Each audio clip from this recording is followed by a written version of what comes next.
Saudara-saudari yang dikasih dan mengasihi Kristus, dalam bacaan pertama kita diingatkan lewat Nabi Yeremia akan pentingnya persatuan dan keharmonisan yang disatukan oleh Sang Gembala yang baik.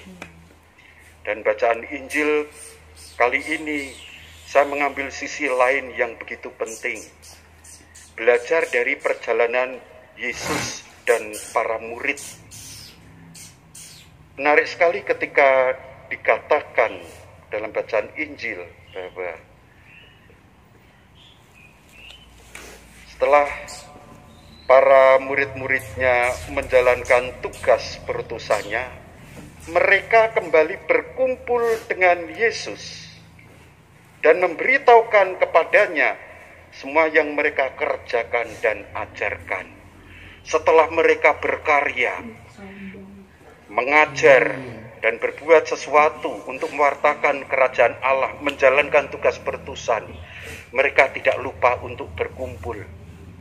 Di situ mungkin ada juga sharing, kemudian curhat satu sama lain.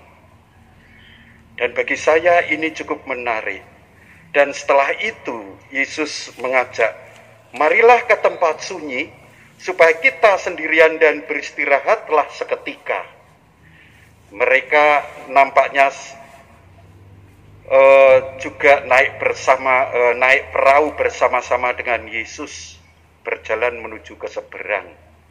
Tetapi apa daya, dari awal sudah banyak orang mencari Yesus, dan ketika tahu bahwa mereka akan menyeberang, juga sudah banyak orang lewat jalan yang lain, lewat jalan darat untuk siap menyambut Yesus.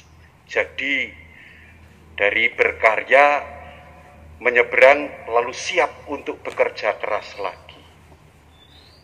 Menarik bagi saya yang pertama, Yesus dan para murid berkumpul dulu. Lalu kemudian ada kesepakatan untuk menyeberang. Mungkin juga di dalam perahu itu pasti akan ada waktu untuk sharing, untuk curhat, dan untuk bicara bersama. Ini cukup menarik, karena bisa jadi kita bercermin dari kehidupan kita sehari-hari. Sebuah keluarga misalnya, orang tua, ayah dan ibu itu bekerja keras, mencari uang untuk bekal masa depan, bukan hanya masa depan mereka sendiri, tapi juga anak-anaknya. Saking sibuknya, mereka juga jarang ketemu dengan anak-anaknya. Bahkan antara suami istri karena mungkin berpikir tentang bisnisnya, malah sok jarang ketemu. Kisah dalam bacaan Injil mengingatkan kita perlunya untuk berkumpul, untuk berdiskusi, untuk curhat, untuk sharing. Masa pandemi ini mungkin merupakan, bisa kita jadikan, kita ambil hikmahnya, di mana kita bisa berkumpul dengan keluarga. Kerja dari rumah, akhirnya bisa ketemu dengan anak-anaknya, apalagi anak-anaknya masih kecil. Tidak hanya dipasrahkan kepada pembantu atau baby sister, tetapi antara orang tua dan anak terjadi komunikasi yang baik. Menjaga persatuan, menjaga keharmonisan, dan penting untuk perkembangan kepribadian si anak.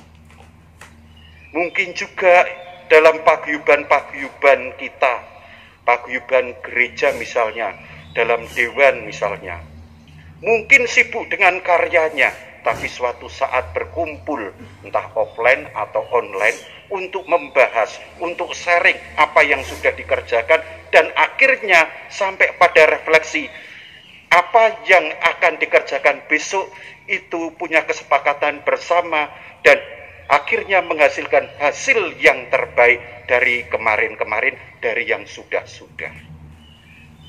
Saudara-saudari yang terkasih, semuanya ini akhirnya untuk menjaga persatuan dan saling mengingatkan satu sama lain bahwa kita disatukan oleh Sang Gembala sejati dan punya semangat mendasar, yakni melayani sama seperti Yesus yang melayani banyak orang yang membutuhkan.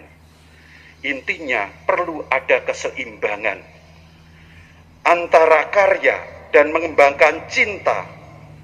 Terlebih dalam paguyuban-paguyuban kecil kita, entah dalam paguyuban di paroki, entah dalam keluarga, ada keseimbangan antara karya dan cinta. Saudara-saudari yang terkasih, marilah kita hening sejenak untuk meresapkan warta sabda pagi hari.